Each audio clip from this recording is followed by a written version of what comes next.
dans le sens du poil, hein. Des fois on aimerait, hein, mais des fois dire des choses qui... Nous avons besoin souvent d'être repris, pour être corrigés, pour que nous puissions marcher dans la voie que le Seigneur veut nous tracer. Hein. Alors, j'ai pris comme exemple un roi qui était un bon roi, c'est Ézéchias. Nous allons lire dans le chapitre 29 du deuxième livre des Chroniques, au premier verset. Nous allons commencer jusqu'au verset 11. Nous allons faire une lecture. Après quoi, nous verrons quelques aspects de la vie de ce roi. Hein? Il est dit, Ézéchias devint roi à l'âge de 25 ans. Il régna 29 ans à Jérusalem. Sa mère s'appelait Abijah, fille de Zacharie. Il fit ce qui est droit aux yeux de l'Éternel, entièrement comme avait fait David son père.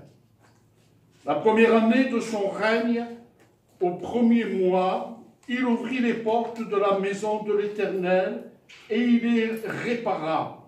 Il fit venir des sacrificateurs et des Lévites qu'il assembla dans la place orientale.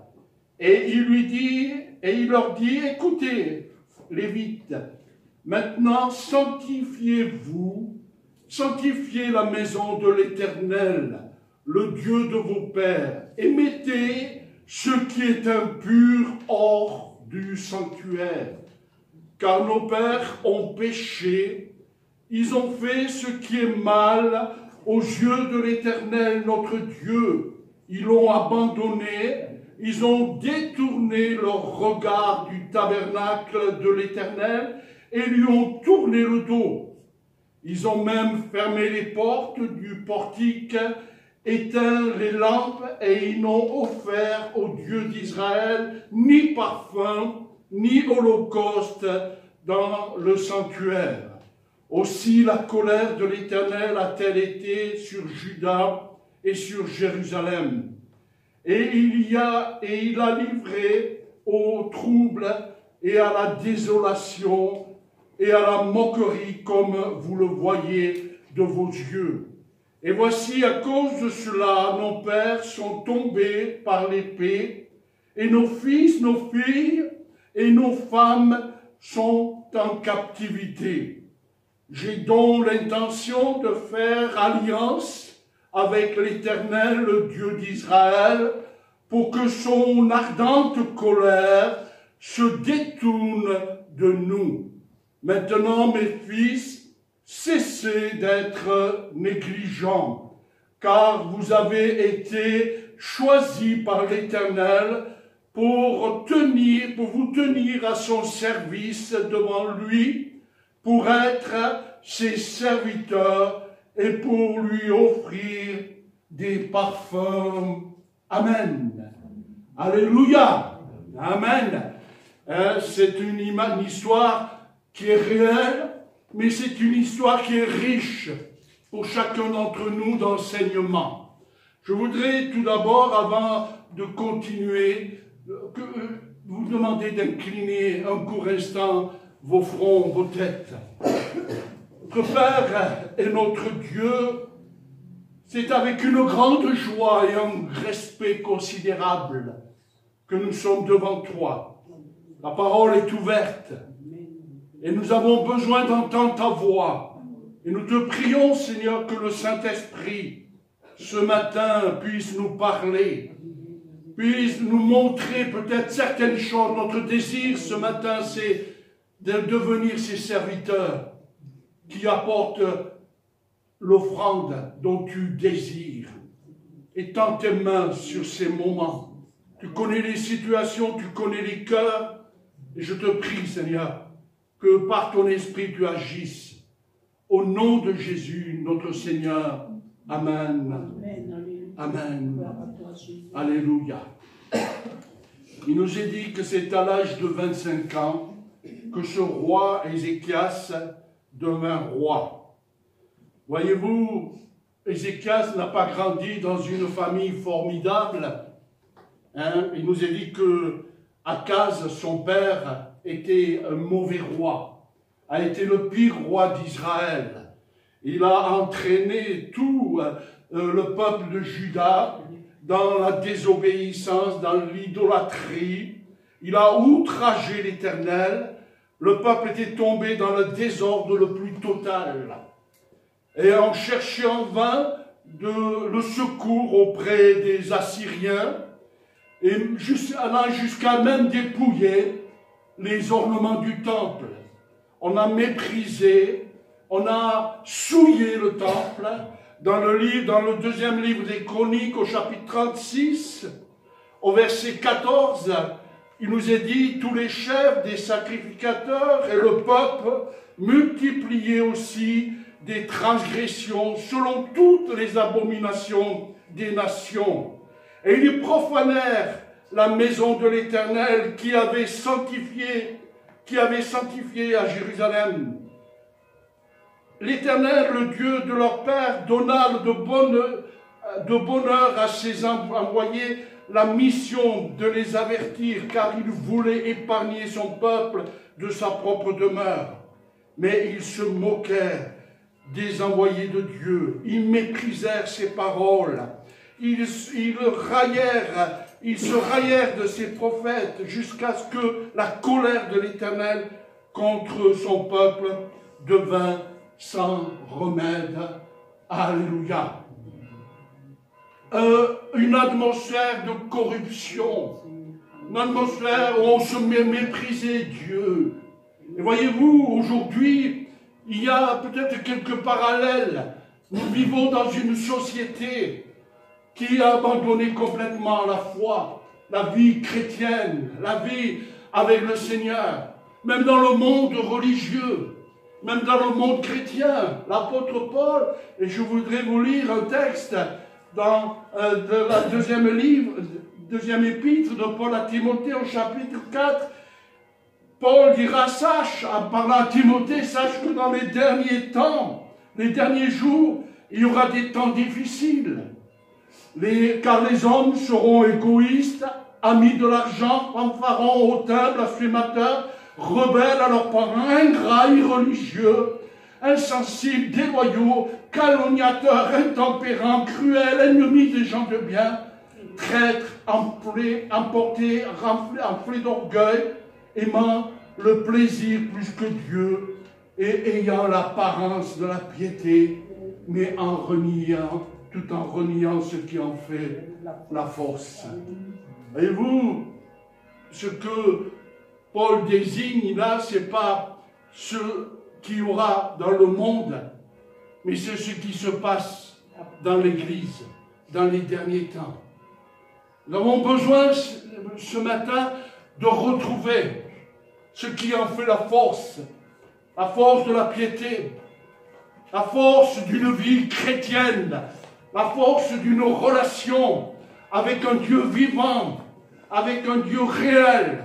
Et nous avons besoin vraiment de retrouver cette communion avec le Seigneur, de retrouver cette force. Dans cette société, aujourd'hui, nous voyons tout ce qui se passe. Nous voyons la souffrance, nous voyons toute la misère qu'il y a. Nous avons besoin, voyez-vous, mes frères et sœurs, nous avons besoin non pas simplement d'apporter au monde une religion, mais d'apporter une qualité de vie qu'il n'y a pas dans le monde. Une qualité de vie que seul le Seigneur donne. Seule la communion avec Dieu nous apporte. Et pour cela, nous avons besoin, mes frères et sœurs, de vivre cette relation, de retrouver cette communion avec le Seigneur. Et de pouvoir vivre la vie chrétienne, non pas comme nous l'entendons, comme nous la voyons, mais une vie chrétienne réelle, reflétant l'amour, la gloire de Dieu. Nous avons besoin de cela, mes frères et sœurs. Et ce matin, je voudrais peut-être vous amener, au travers de ce roi Ézéchias, de comprendre et de faire ce que lui a pu faire dans les bonnes choses qu'il a pu faire. Éphésiens chapitre 4, verset 17, l'apôtre Paul dira, « Voici donc ce que je dis et ce que je déclare dans le Seigneur, c'est que vous ne devez plus marcher comme les païens, qui marchent selon la vanité de leurs pensées. Ils ont l'intelligence obscurcie, ils sont étrangers à la vie de Dieu, à cause de l'ignorance qui est en eux et à cause de l'endurcissement de leur cœur. » Nous avons besoin d'apporter quelque chose qui n'est pas de ce monde, quelque chose qui est de Dieu, alléluia, quelque chose qui est divin.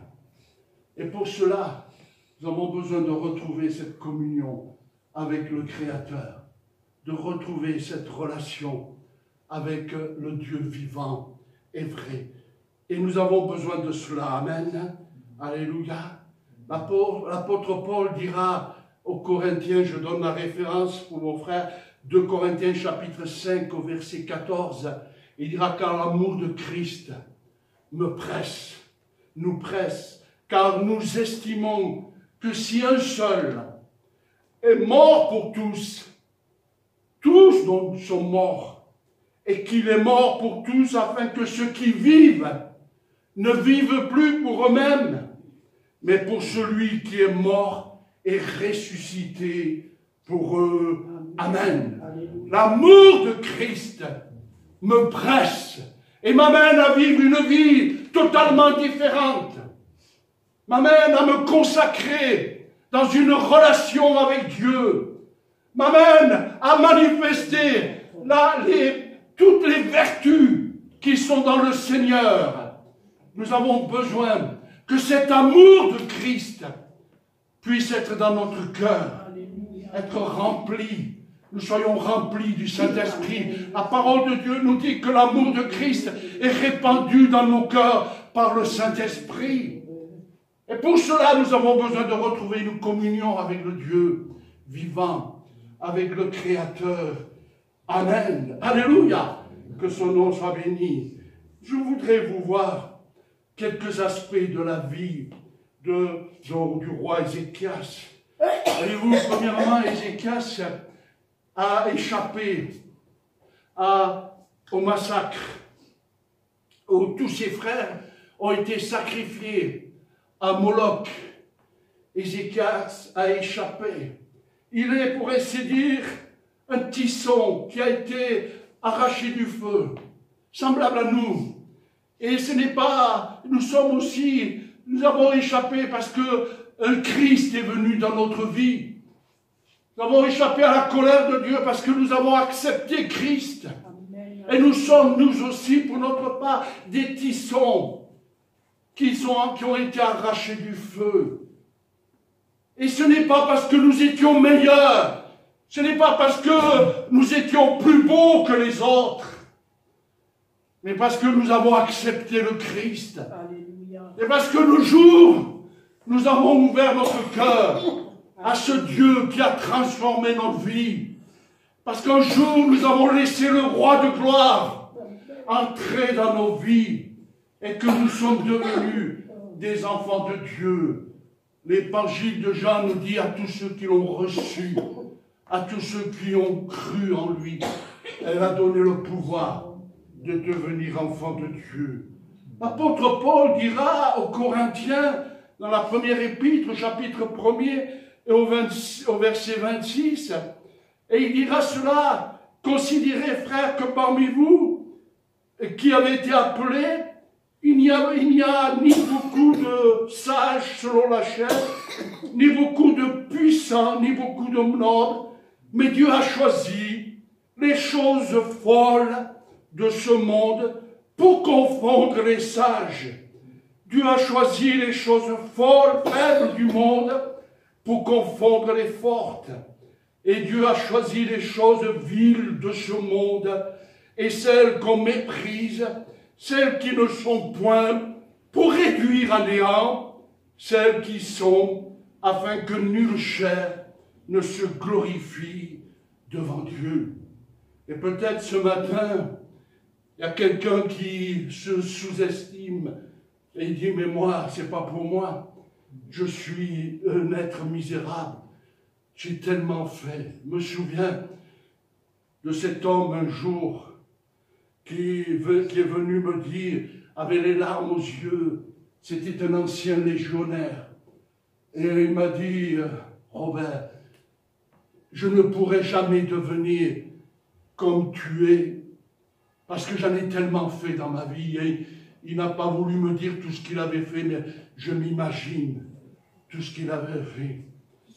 Mais je voudrais vous dire, Christ est celui qui te choisit. Amen, quel que tu sois. Malgré peut-être ce que tu considères être, Christ veut te prendre et veut t'élever. Alléluia. Christ veut t'arracher de cette vaine manière de vivre. Il veut t'amener à une vie glorieuse, à la vie glorieuse des enfants de Dieu. Et il veut t'élever jusqu'à devenir enfant de Dieu. Amen. Et je ne sais pas, mes frères et sœurs, si on considère cette réalité. Et Jean dira, voyez de quel amour le Père nous a aimés, pour que nous soyons appelés enfants de Dieu. Et nous le sommes, enfants de Dieu. Dieu ne nous a pas méprisés.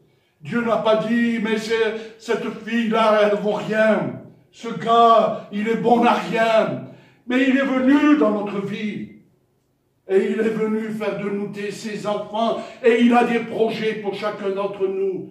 Et il veut nous élever. Alléluia. Alléluia. Que son nom soit béni. Que son nom soit glorifié. Voyez-vous, nous avons besoin de comprendre cela. Ézéchias signifie l'Éternel a renforcé. Ou alors l'Éternel est force. Et nous avons besoin, voyez-vous, que le Dieu Tout-Puissant vienne nous communiquer toutes les forces nécessaires. Parce que nous vivons dans un temps difficile. Il y a un adversaire. Et je voudrais, permettez-moi de lire quelque chose, un passage que vous connaissez peut-être par cœur, Éphésiens 6. Au chapitre 6 et au verset 10, l'apôtre Paul dira, au reste, fortifiez-vous dans le Seigneur. Amen. Et par sa force toute puissante, revêtez-vous de toutes les armes de Dieu, afin de pouvoir tenir ferme contre les ruses du diable. Car nous n'avons pas à lutter contre la chair et le sang, mais contre les dominations, contre les autorités, contre les princes de ce monde de ténèbres, contre les esprits méchants dans les lieux célestes. Amen. C'est pourquoi nous avons besoin de cette armure de Dieu. Et avoir l'armure de Dieu, c'est être revêtu de Dieu. C'est avoir Dieu dans notre cœur. C'est recevoir le Christ dans notre vie. L'apôtre Paul emploie un terme en parlant de combat, et certainement, lorsqu'il écrivit ça, il avait dans la pensée ces lutteurs, ces combattants qui luttaient un combat de corps à corps, et chaque lutteur cherchait, au travers de ce combat, la faiblesse de l'un ou de l'autre, afin de pouvoir le faire tomber. Et l'adversaire, le combat que Satan mène, c'est un combat de corps à corps, cherchant nos propres faiblesses, agissant là où il y a la faiblesse. Et nous avons besoin pour cela d'être forts, de nous revêtir du Seigneur. Nous ne sommes pas forts par nous-mêmes. C'est vrai que nous sommes, le péché des fois nous domine, notre caractère, tout cela, il y a bien des choses qui nous dominent, mais nous avons besoin de connaître la grâce de Dieu et de grandir dans cette grâce, de nous développer par cette puissance du Saint-Esprit. Amen. Alléluia. L'apôtre Paul dira, mais qui me délivrera de ce corps, ce corps de péché, grâce soit rendue à Dieu par Jésus-Christ, notre Sauveur. Alléluia. C'est Christ qui va nous délivrer. C'est le Seigneur, c'est cette communion avec le Seigneur. Et nous avons besoin de puiser notre force. Nous avons besoin d'être forts. Je crois que ce matin, j'ai la tablette qui me fait des... Excusez-moi.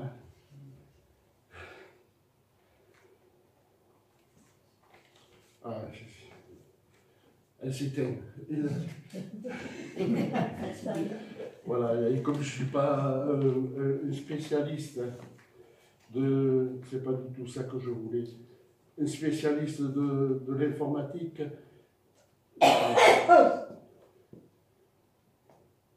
excusez-moi. Ça ne m'arrive pas, ça, mais...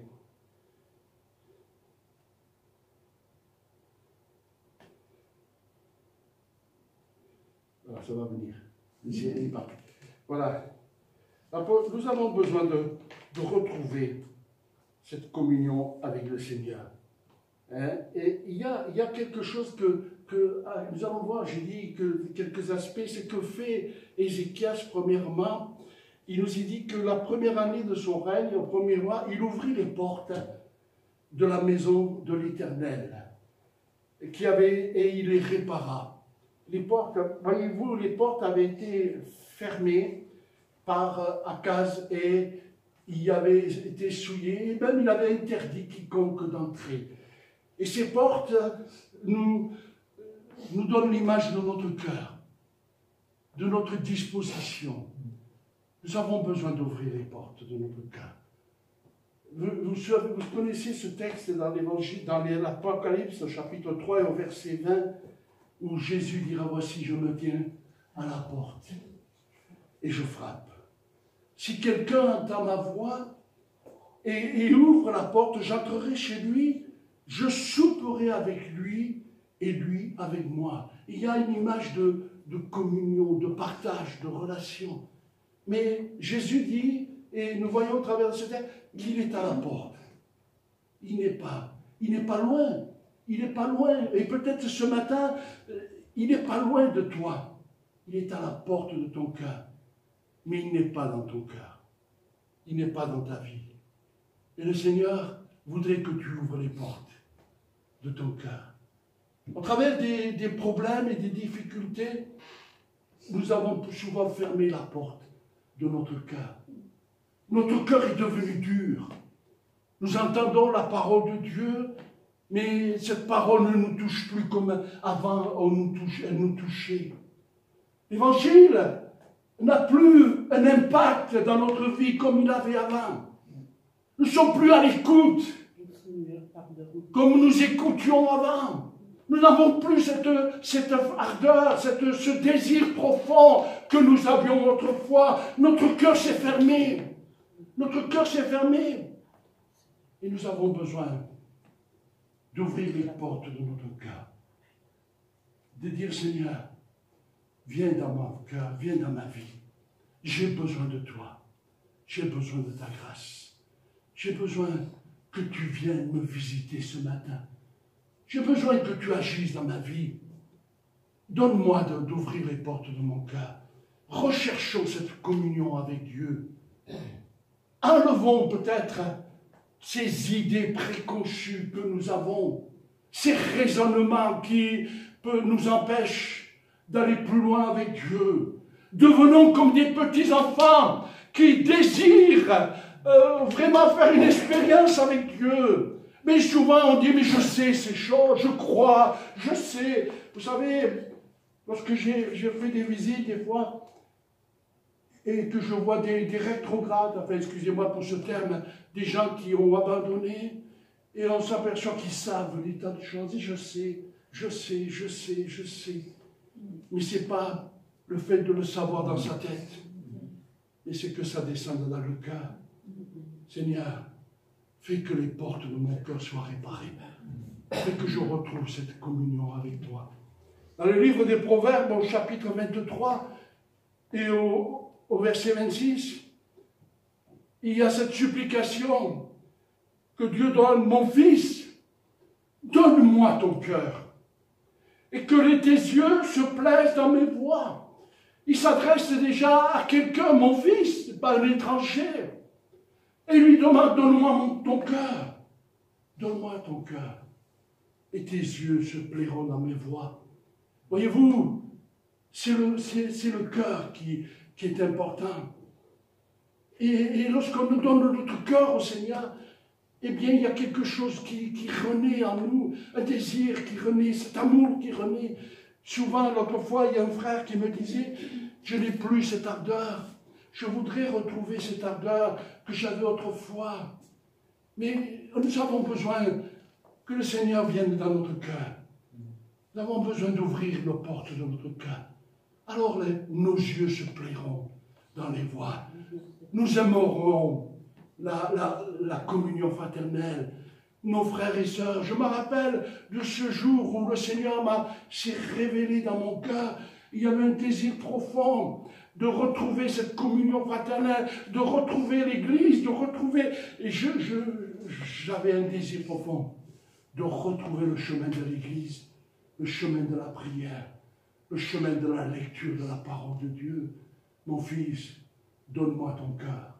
Et ce matin, nous avons besoin de cela. Amen. Voyez-vous, Ézéchias a diagnostiqué le problème. Il a diagnostiqué le problème. Le problème, c'est que Israël, Juda, s'était éloigné de Dieu, avait pris une voie contraire. Ont besoin de considérer, Dieu n'a pas changé. Il est le même. Il est celui qui agit aujourd'hui, il est celui qui guérit, il est celui qui restaure. Et c'est nous qui avons changé, c'est notre cœur. Nous avons besoin que le Saint-Esprit vienne nous visiter ce matin et que nous puissions avoir dans notre cœur ce désir, cette flamme du premier amour. Il dira à l'église d'Éphèse, ce que j'ai contre toi, c'est que tu as abandonné ton premier amour. Amen. Amen. Et puis, deuxième aspect, au verset 4, il nous est dit, au verset 4 à 6, il dit, il fit venir les sacrificateurs et les Lévites, qu'il assembla dans la place orientale, et il leur dit, écoutez-moi, Lévites, maintenant sanctifiez-vous, sanctifiez la maison de l'Éternel, le Dieu de vos pères, et mettez ce qui est impur hors du sanctuaire, car vos pères ont péché, et ils ont fait ce qui est mal aux yeux de l'Éternel, notre Dieu. Ils l'ont abandonné, ils ont détourné leur regard du tabernacle de l'Éternel, et ils ont tourné le dos. Amen. Sanctifiez, rejetez tout ce qui est mauvais. Voyez-vous, nous sommes en janvier. En janvier, c'est le début de l'année où nous prenons souvent des bonnes décisions. Et nous avons besoin, mes frères et sœurs, de prendre cette décision de revenir à Dieu de tout notre cœur. Il y a des choses que nous avons besoin de séparer de toutes ces... Nous avons accumulé des tas de choses, des habitudes, des choses malsaines. Nous sommes, vous savez, on s'habitue simplement aux choses. Au début, on est choqué. Et puis, lorsqu'on est habitué, toutes ces choses ne nous choquent plus. On les accepte. Et dans notre société, on accepte bien des choses. On se conforme au monde. Et c'est malheureux quand l'Église de Christ se conforme au monde. Nous avons besoin, Paul dira au chapitre 12 des Romains, au verset 2, ne vous conformez pas au monde, mais laissez-vous transformer par le renouvellement de votre intelligence. Et voyez-vous, dans la vie chrétienne, c'est vrai, il y a des choses, nous ne sommes pas parfaits, c'est vrai que nous avons des difficultés, mais nous devons aspirer à devenir meilleurs. Nous devons rechercher à devenir meilleurs. Et cela doit être notre désir, cela doit être comme un feu qui nous anime, ressembler au Maître, être comme le Seigneur, ressembler à Jésus. Il nous est dit que dans la parole de Dieu que nous devons rechercher la paix avec tous. Hébreux 12, verset 14. et la sanctification, sans laquelle nul ne verra le Seigneur. Voyez-vous, c'est lorsqu'on n'est plus dans cette initiative de vouloir progresser, eh bien, on est en danger de mort. On est en danger, on court le danger éminent d'abandonner complètement le chemin de la foi. Nous avons besoin, mes frères et sœurs, de désirer changer et d'aspirer à la sanctification et que notre être, nous puissions être transformés de gloire en gloire à l'image du Seigneur. Lorsqu'il n'y a plus cela dans la vie, lorsqu'on se plaît, lorsqu'on est satisfait, qu'on vit une vie religieuse tant bien que mal, eh bien, on est en danger. La vie chrétienne nous amène à devenir meilleurs. Et vous savez, au plus nous avançons, au plus nous désirons devenir meilleurs. Au plus nous pénétrons dans la relation avec Dieu, au plus nous voulons le connaître. Alléluia. Il nous est dit dans 1 Thessaloniciens, chapitre 4, verset 7, « Car Dieu nous a pas appelés à l'impureté, mais à la sanctification. Celui donc qui rejette ses préceptes ne rejette pas un homme, mais Dieu qui vous a aussi donné son Saint-Esprit. » Amen. S'il n'y a pas cela, c'est qu'il y a un danger. Mes frères, nous avons besoin, mes frères et sœurs, à rechercher la sanctification. Troisième aspect, il nous est dit, et je vais lire dans le deuxième livre des Chroniques, au chapitre 30 et au verset 5, il nous est dit, ils décidèrent de faire une publication dans tout Israël, depuis Bar-Sheba jusqu'à Dan, pour que l'on vînt à Jérusalem célébrer la Pâque à l'honneur de l'Éternel, le Dieu d'Israël. Car elle n'était plus célébrée par la multitude comme il était écrit. Célébrer la Pâque. Ézéchias envoya dans tout Israël, Juda, des messagers. Il écrivit aussi des lettres à Éphraïm, à Manassé, pour les inviter à venir adorer et célébrer la Pâque à Jérusalem, selon la volonté divine, dans l'unité du peuple, celle qui, apparemment, cette réalité apparemment avait disparu d'Israël.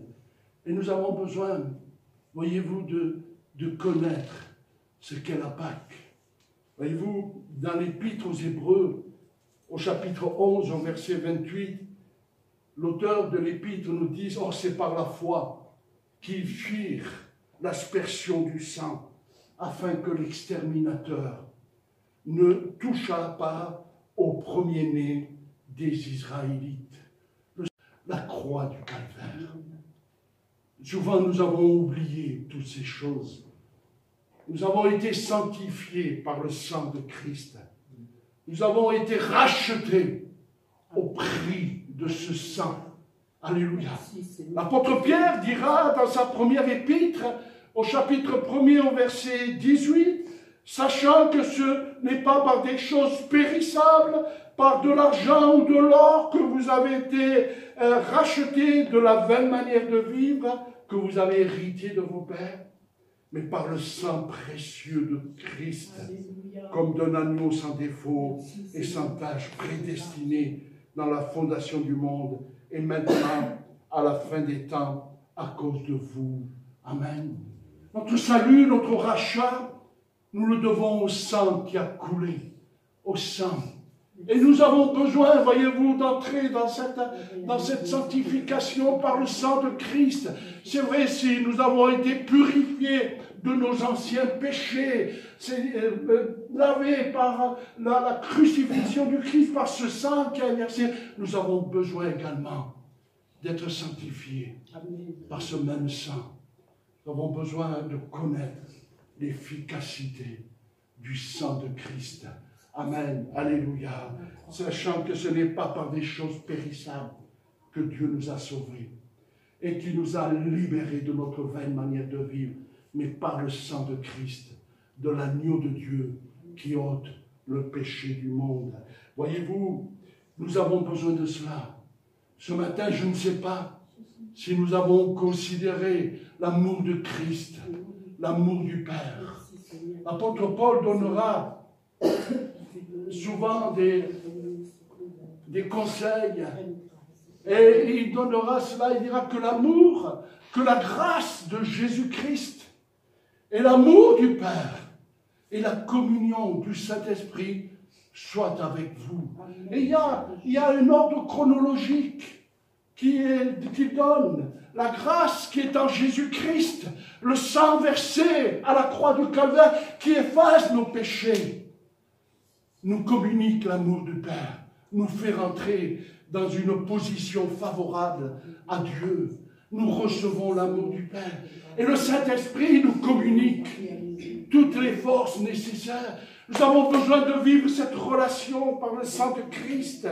Alléluia. Et de participer à l'aspersion du sang. Pierre dira dans sa première épître, au chapitre 1er, au verset 2, et il parlera à vous qui sont élus selon la préscience de Dieu, le Père, par la sanctification de l'Esprit, afin qu'ils deviennent obéissants et qu'ils participent à l'aspersion du sang, que la grâce et la paix vous soient multipliées. La sanctification de l'Esprit, sanctification veut dire consacrer, mettre à part notre esprit, notre être intérieur, et consacrer à Dieu. C'est ça que le Saint-Esprit veut faire.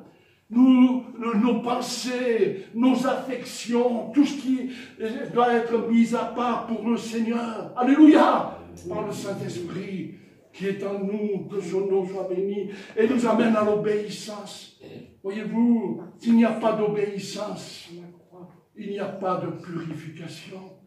Jean dira, si nous marchons dans la lumière, comme lui-même est lumière, comme lui-même est dans la lumière, nous sommes mutuellement en communion avec lui. Et le sang de Christ nous purifie de tout péché. Alléluia! Nous avons besoin vraiment de nous abandonner au Seigneur, de laisser le Seigneur conduire nos vies. C'est vrai que nous ne sommes pas parfaits, c'est vrai qu'il y a des choses à faire, mais c'est lui qui nous amène à la perfection. C'est lui qui entreprend un travail.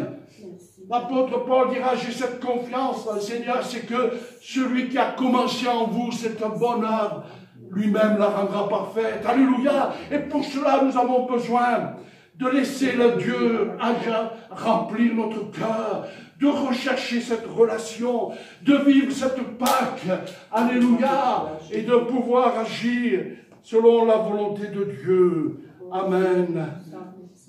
Paul dira aux Corinthiens, 1 Corinthiens chapitre 5, au verset 7, faites disparaître le vieux levain, afin que vous soyez une pâte nouvelle, puisque vous êtes sans levain, car Christ, notre Pâque, a été immolé. Célébrons la fête, non avec du vieux levain, non avec le levain de malice et de méchanceté, mais avec des pains sans levain, de la pureté et de la vérité. Amen. C'est cela que nous avons besoin. Purifions nos cœurs, célébrons la Pâque. Christ est notre Pâque, et célébrons la Pâque, la vie chrétienne. Notre vie chrétienne, c'est une célébration de la vie nouvelle en Christ, du ressuscité. Et toute la vie chrétienne, célébrer la fête, c'est vivre vraiment la vie chrétienne en Christ. Laissez le Seigneur nous parler, laissez le Seigneur agir dans notre vie, laissez Dieu faire des choses qu'il veut faire en nous. Amen. Alléluia. Tenons, expulsons tout ce vieux levain, tout ce levain de méchanceté. Je ne sais pas, vous avez bon caractère. Moi, j'ai mauvais caractère. Hein? Mais je dis, Seigneur, des fois, je suis repris. Je dis, Seigneur, j'ai besoin de toi. Je ne veux pas penser comme le monde pense. Mais j'ai besoin de penser comme toi tu penses. D'avoir dans mon cœur les sentiments qui sont en Jésus. Les vaines manières de vivre, c'est cette vie égoïste, cette vie qui n'a pas de but, qui ne pense rien qu'à soi. Et aujourd'hui, bien trop de chrétiens ne pensent qu'à soi. Seigneur, bénis-moi, bénis-moi, bénis ma famille, bénis-moi. Mais Dieu nous a sauvés pour que nous soyons des disciples. Dieu nous a sauvés pour que nous soyons des témoins, que nous nous mettions à son service. Et nous puissions, Seigneur, dire, me voici, Seigneur, sers-toi de moi. Je veux sortir de cette vaine manière de vivre. Je veux être libéré, vivre pour la gloire de Dieu, te servir, alléluia, entrer dans l'édifice de l'Église, être cette pierre vivante, participer à l'Église, à l'édification de l'Église. Amen.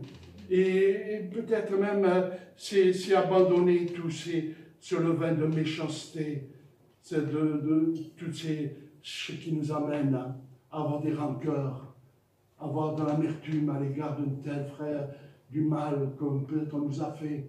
C'est savoir pardonner, c'est savoir renoncer à toutes ces choses.